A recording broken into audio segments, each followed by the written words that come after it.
हर मनुष्य इस सत्य से वाकिफ है कि सृष्टि की रचना पूर्ण ब्रह्म परमात्मा से हुई है, किंतु ये नहीं जानता कि कैसे हुई।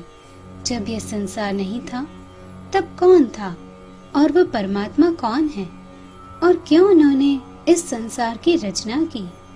आइए हम स्वयं इस सृष्टि रचना का कारण और पद्धति जान लेते हैं, विराट यानी कि विज्ञान सृष्टि के माध्यम से। जब यह संसार नहीं था तब सिर्फ स्वलीला अद्वैत अनंत कोटि सूर्यों से भी अधिक प्रकाश पूर्ण ब्रह्म परमात्मा का ही अस्तित्व था, और वे पूर्ण ब्रह्म है अनादि अक्षरातीत श्री कृष्ण जी, और वे 5 प्रकार से लीला युक्त है, सत, चित, आनंद, अनंत और अद्वैत। सत यानी कि सत्ता, उनकी सत्ता सब जगह पर है। चित यानी चेतन, वे सर्वज्ञानी है। आनंद यानी निजानंद। अनंत यानी अनंत लीला करने वाले, अनंत रूप से विद्यमान है। अद्वैत यानी जो सदा एक रस अखंड है। अक्षरातीत श्री राजी महाराज स्वयं चित्कन स्वरूप है। उनके 2 अंग हैं। उनका आनंद अंग है श्री श्यामा महारानी, और उनका सत्ता का स्वरूप है अक्षर ब्रह्म।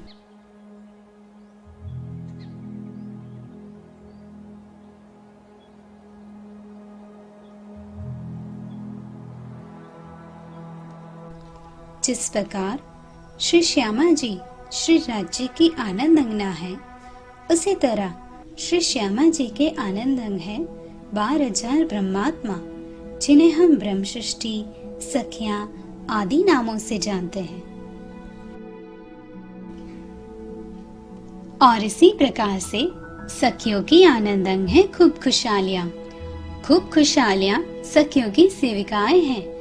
एक एक सखी की अनंत खूब खुशहालियां हैं, जो हमेशा उनकी सेवा में तत्पर रहती हैं। इनके आनंद अंग हैं परम धाम के समस्त पशु पक्षी, और उनके आनंद स्वरूप है परम धाम के 25 पक्ष। श्री राज श्यामा जी, समस्त सखियां, खूब खुशहालियां और पशु पक्षी परम धाम में रहते हैं, जिसमें रंग महल श्री राज श्यामा जी और सखियों का घर है, और अन्य पक्ष में वे सैर को जाते हैं, और सभी परम धाम में अखंड आनंद की लीला करते हैं। अक्षर ब्रह्म श्री राज जी का सत्ता का स्वरूप है, जिनकी लीला का विस्तार विराट में वर्णित किया गया है।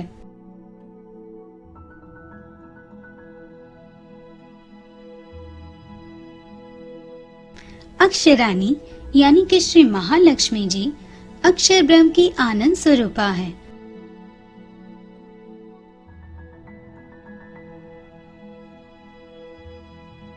और उनके आनंद अंग हैं 24,000 कुमारिकाएं, जिन्हें हम ईश्वरी सृष्टि के नाम से भी जानते हैं।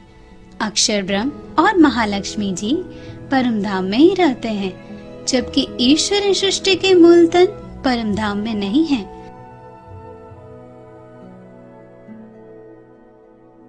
रंगमहल के सामने ही अक्षरधाम है, जिसमें अक्षर ब्रह्म का कुटस्थ रूप, जिसे उनके विलास की सुरता भी कहा जाता है, अपनी आनंदंग श्री महालक्ष्मी जी के साथ रहता है, और परम धाम में वे दोनों अखंड आनंद की लीला करते हैं।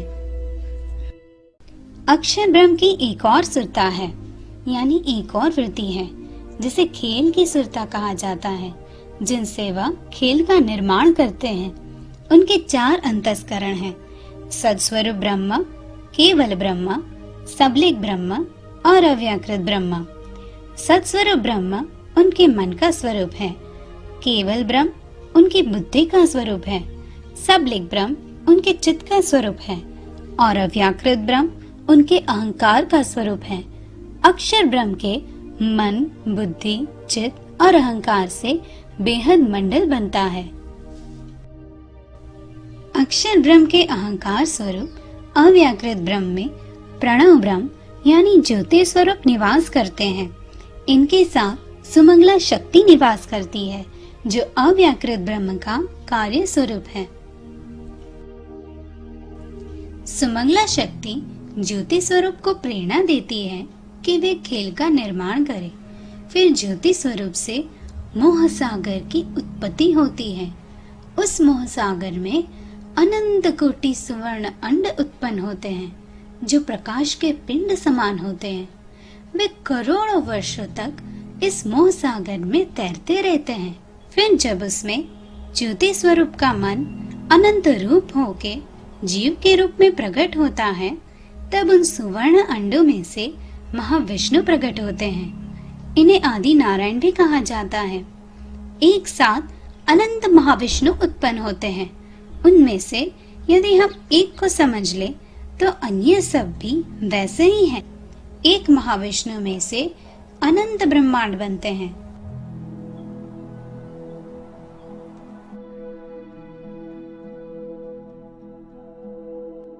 महाविष्णु को विराट पुरुष भी कहते हैं और इनके विराट स्वरूप में ही सृष्टि की रचना होती है और अंत में इसी में लय भी हो जाता है।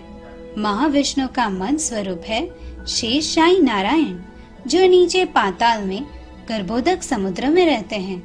उनके ऊपर 14 लोक हैं। मध्य में 8वां लोक पृथ्वी लोक है, यानी कि मृत्यु लोक है, जिसमें हम सब रहते हैं। मृत्यु लोक में नित्य प्रलय होता है, यानी रोज किसी का जन्म तो रोज किसी की मृत्यु होती है। उसके नीचे 7 लोक हैं। अतल लोक, वितल लोक, सुतल लोक, तलातल लोक, महातल लोक, रसातल लोक और पाताल लोक। मृत्यु लोक से ऊपर 6 लोक हैं। पितृलोक, स्वर्गलोक, महलोक, जनलोक, तपलोक और सतलोक। जब नैमित्तिक प्रलय होता है तो स्वर्गलोक तब सब लय हो जाता है। स्वर्गलोक से नीचे सारे लोक का नाश हो जाता है। सतलोक यानी कि वैकुंठ, जिसमें ब्रह्मा विष्णु महेश रहते हैं। ब्रह्मा विष्णु महेश शेषशायी नारायण के नाभि कमल से उत्पन्न होते हैं। वे उनके मन के स्वरूप हैं और त्रिगुण के मन के स्वरूप हैं 14 लोक के तमाम जीव। इनसे ऊपर है अष्टावरण, जो 5 तत्व और 3 गुणों से बना है। पृथ्वी, अग्नि, जल, वायु, आकाश, मन, बुद्धि और अहंकार। 14 लोकों के जीव इन आवरण को भेदकर बाहर न जा सके, इसलिए ये आवरण उन्हें रोकते हैं। एक आवरण से दूसरा आवरण 10 गुना ज्यादा बड़ा होता है। अष्टावरण से ऊपर ज्योति स्वरूप है। अव्याकृत के स्थूल में जो मूल ज्योति स्वरूप है, ये उसका प्रतिबिंब रूप है। जिस प्रकार घंट की आवाज गूंज के वापस उसी में समा जाती है, उसी प्रकार ये प्रतिबिंब भी मूल स्वरूप में प्रलय के बाद समा जाते हैं। ज्योति स्वरूप से ऊपर गायत्री देवी का स्थान है, जिनके पास 4 वेद हैं। गायत्री देवी के ऊपर मोह तत्व है। मोह तत्व के द्वार पर 3 देवियां हैं, विद्या, महाविद्या और सुमना। एक एक देवी में 24-24 हजार शक्तियां हैं। ये शक्तियां हमें परमात्मा तक पहुंचने से रोकती हैं। जब प्राकृतिक प्रलय होता है, तब मोह तत्व तक हर चीज का लय हो जाता है। इसके ऊपर आते हैं 7 शून्य, जो आदि नारायण की इच्छा शक्ति से उत्पन्न होते हैं। इन 7 शून्यों से ध्वनि, रंग, प्रकाश आदि वस्तुओं की उत्पत्ति होती है और फिर वे वापस वहीं समा जाते हैं। 14 लोक के एक ब्रह्मांड की आवाज दूसरे ब्रह्मांड तक नहीं पहुंचती। 7 शून्य अंधकार है, निराकार है, किंतु इसमें से 14 लोक की हर चीज का निर्माण होता है। इसीलिए सब इस निराकार को ही परमात्मा मानते हैं। दुनिया के लोगों की दृष्टि यहीं तक सीमित है, इसलिए वेदों में भी परमात्मा को निराकार बताया गया है। ये 7 शून्य तक की सारी सृष्टि यानी कि सारा ब्रह्मांड एक ही विराट पुरुष के अंदर आता है। ऐसे कई ब्रह्मांड एक विराट पुरुष में विद्यमान हैं और ऐसे कई विराट पुरुष एक मोहसागर में विद्यमान हैं। जब महाप्रलय होता है तो मोहसागर समेत सारे विराट पुरुष का नाश हो जाता है। आइए अब हम इन 14 लोकों को विस्तार से देखते हैं। 14 लोक में सबसे ऊपर आता है वैकुंठ यानी कि सतलोक। इसमें ब्रह्मा विष्णु महेश रहते हैं। ब्रह्मा जी जीवों का निर्माण करते हैं, विष्णु भगवान सबका पालन पोषण करते हैं और शिव जी सबका संहार करते हैं। तीनों एक ही समान आए हैं और ये तीनों शेषशाही नारायण का मन का स्वरूप है। फिर उसके नीचे आता है तपलोक। तपलोक में संसार के बड़े बड़े तपस्वियों का स्थान है। इसके नीचे आता है जनलोक, जिसमें ब्रह्मा जी के मानसी पुत्रों का स्थान है। फिर आता है महरलोक। इसे धर्मराजा की पुरी माना जाता है। यमराजा और धर्मराजा एक ही हैं। वे यहाँ पाप पुण्य का लेखा जोखा करते हैं और ये तय करते हैं कि किस जीव को स्वर्ग में जाना है और किसे नरक में।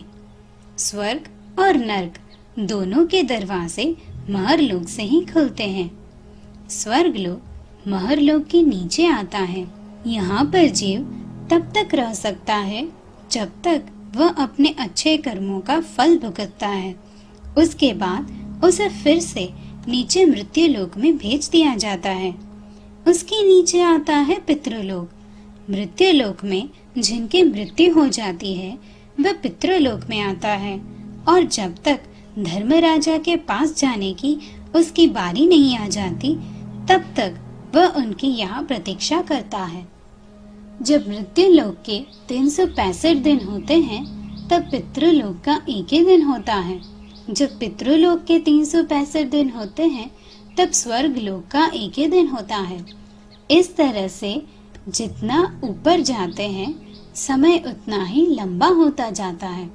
मृत्यु लोक कर्म भूमि है। यहाँ से अच्छे बुरे कर्म कर जीव अपना स्थान स्वर्ग या नरक में पाता है या फिर 84 लाख योनि में भटकता रहता है। मृत्यु लोक से नीचे आते हैं। यहाँ अतल लोक में बाणासुर राक्षस का स्थान है। उसके नीचे वितल लोक में हाटकेश्वर महादेव का स्थान है। उसके नीचे सुतल लोक में बलि राजा का स्थान है, जिनको श्री विष्णु भगवान ने वामन अवतार धारण कर उद्धार किया था। उसके नीचे आता है तलातल लोक, जिसमें मायावी राजा मायासुर का स्थान है। फिर उसके नीचे महातल लोक नागलोक है। यहाँ पर तक्षक जैसे बड़े बड़े नाग होते हैं। तत्पश्चात रसातल लोक, जिसमें कवच वगैरह राक्षसों का स्थान है। अंत में पाताल लोक आता है। यहाँ सारे नाग रहते हैं। उसके नीचे गर्भोदक समुद्र है, जिसमें शेषशाही नारायण अपनी अर्धांगिनी लक्ष्मी जी के साथ 1000 फण वाले शेष नाग पे विराजमान हैं। उसके नीचे 84 नरक के कुंड आए हैं, जिसमें ऊपर महर लोक से 70 तत्व का तन देकर पापी जीवों को नीचे फेंका जाता है। उसमें उन्हें अनेक तरह की यातनाएं देकर उनके पापों की सजा दी जाती है। इस तरह से सृष्टि का कार्य चलता रहता है।